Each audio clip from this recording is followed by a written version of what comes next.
the links to Giant Channel here over at Subscribestar. Check out the Odyssey and Rumble. Thanks to everyone who signed up for Subscribestar. So Disney Proud Family bombs. I mean, the juxtaposition of the scores from the reviewers, the in quotes professional reviewers. I mean, what it takes to be a professional reviewer is you start a blog and you take advertisements for your blog, and as soon as you accept any remuneration for your blog, well, that makes you a professional reviewer because you're not doing it for free. Versus the average audience score, which is a 10%, but it's the comparison of these two scores, which shows you how far apart people are, like globalists versus normal people.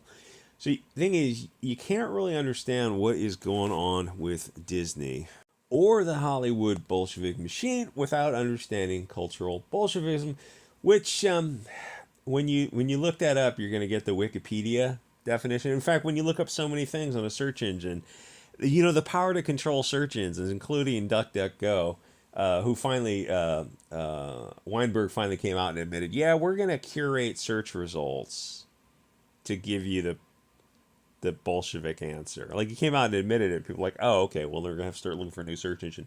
The power, if you control the search engines, the dissemination of information, I mean, like, there's no more powerful force than Google for search results. And then people look for an alternative for DuckDuckGo, and then they realize, oh, it's the same thing. It's just they might not track you, but they're still giving you these massaged results. So when you start looking at like cultural Bolshevism, the first result is going to be from Wikipedia. You're not going to get a balanced perspective. You're not going to get point and counterpoint because the left wing doesn't believe in counterpoint. They really don't. Otherwise, you would have a search engine that would return something from like a more nationalist side and something from a globalist side, and you'd be like, okay, make up your own mind. And the idea of saying that, of, well, here's the issue, and you can make your analysis and reach a conclusion yourself.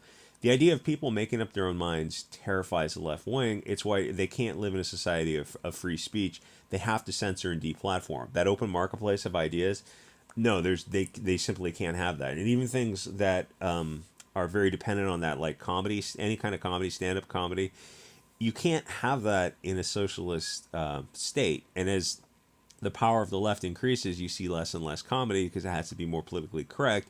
There's no such thing. I mean, you're seeing what you're seeing now, and it's applause and not laughter. Laughter is spontaneous, and applause is it's conscious. So understanding cultural Bolshevism, a bit of a tricky concept for people to accept, because it's hard to believe that there are people who are so insane that they're actually doing what they're doing, but the evidence is before you. The evidence now, and historically, you can see the starvation and atrocities in China, Russia, Ukraine, Eastern Europe, Southeast Asia, Cuba, Latin America. It's weird that Hollywood just kind of skips over those atrocities. The best way is to see the narrative the Bolsheviks put out and just stop trying to rationalize it or view it in the best light. They're doing what they're doing, accept it. You're trying to run it through your internal calculus to figure out, like, well, you would do it for certain reasons to make things make sense. But you're not coming from the viewpoint of, oh, they're just biblically evil. They've been evil for a long time. They've been trying to destroy nations and enslave society, and they're finally succeeding. They are absolutely winning because so many people just want their bread in circuses and just want to grill. That thinking gets you sleeping in the pod and eating the bugs.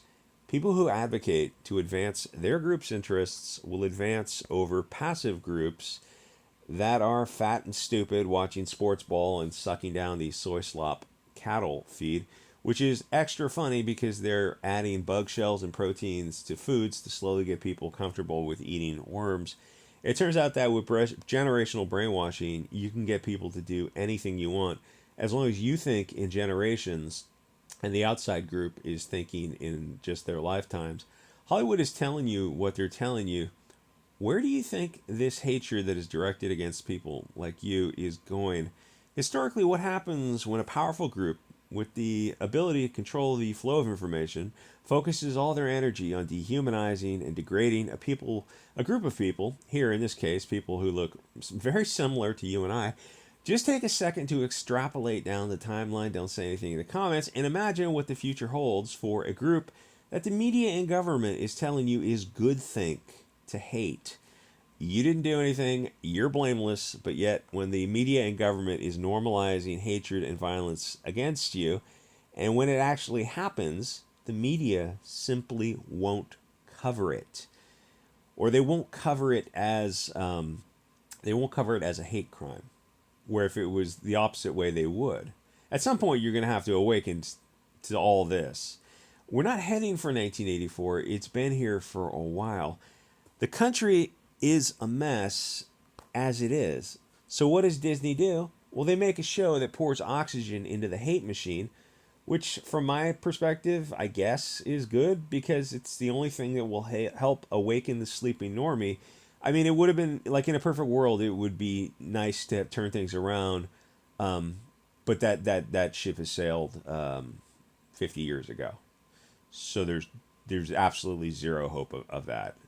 You have to just accept that too, and eventually you will. Hopefully, eventually the liberal will awaken and rightfully get terrified when they realize what is actually going on, that they're not in control, they're not hand in hand. Someone else is leading this game, puppets on a string. When they realize that the machine they helped accelerate can't be stopped, it's similar to feminists like J.K. Rowling pushing the train for feminism, but when it gets far enough to where she wants it, she stops pushing and expects it to stop. But now there are all these other people, usually, I mean, the BLT community, the T part of it, who are also pushing the train. And people like JK are wondering what's going on. Why are people pushing this train into the realms of the absurd?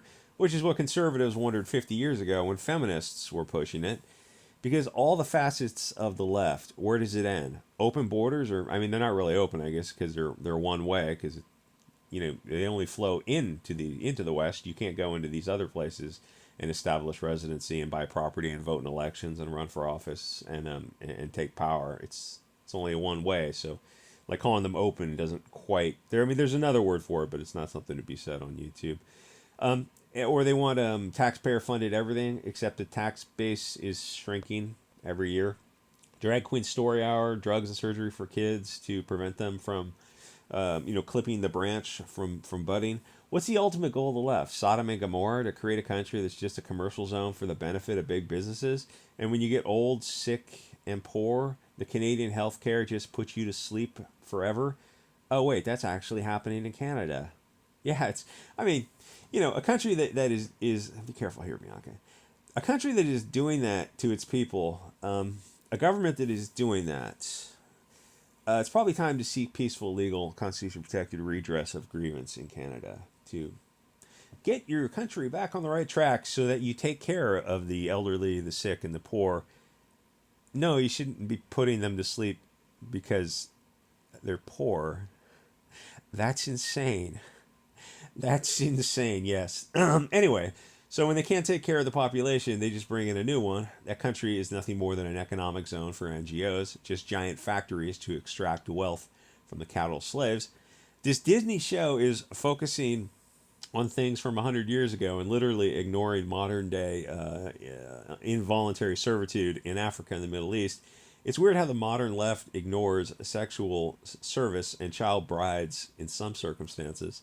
Anyway, some of the claims in the show are asinine on who built, note where her hand is pointing, on who built the country. That's just not true. Most people didn't have any involvement in the industry. They just farmed, mined, hunted, trapped, and ranched. It was a tiny percentage of people who had these unpaid servants, including blacks and Indians, were also owning these people.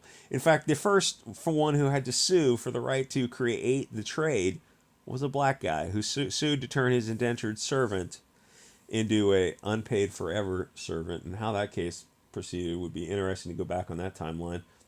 Most of the rest of the country had nothing to do with it.